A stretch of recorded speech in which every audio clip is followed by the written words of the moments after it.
Sheeting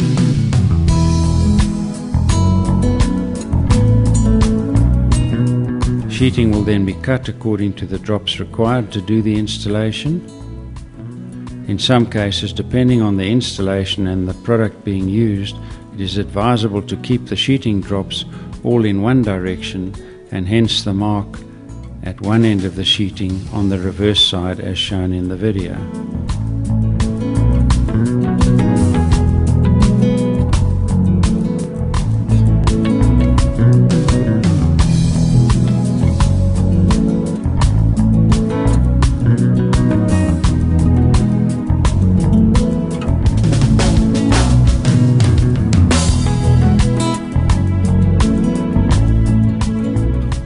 Sheeting will then be lined up as per the floor layout and the factory edge cut off with a special tool and a hook knife.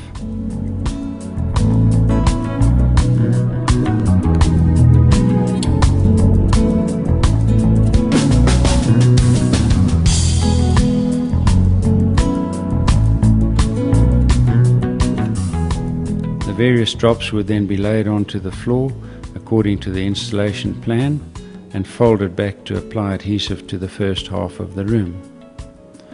As indicated, you should strike a chalk line about 100 millimeters from the fold back of the sheet, and adhesive should be applied only up to this chalk line.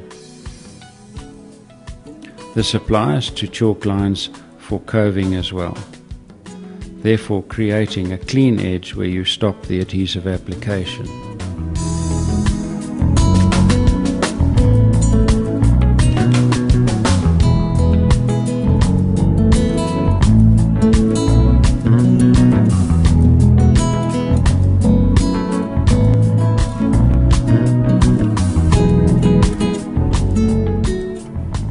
Again, immediately after adhesive application, the trowel notches should be rolled flat in the case of a pressure-sensitive adhesive only.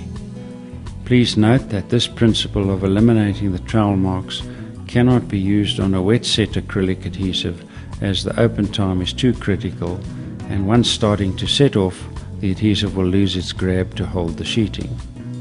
Once the touch dry point of the pressure-sensitive adhesive has been reached, the sheeting can be folded back in sequence into the adhesive, making sure that you trap no air bubbles underneath the sheeting.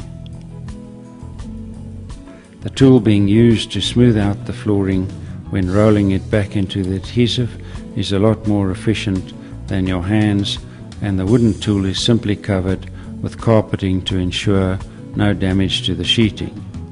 These are easily made by flooring fitters or can be supplied by us at Polyfloor. This ensures a smooth fit of the flooring and good transfer of adhesive to the back of the sheeting. Cuttings and pieces are fitted where necessary and rubbed into place to ensure a good bond to the adhesive.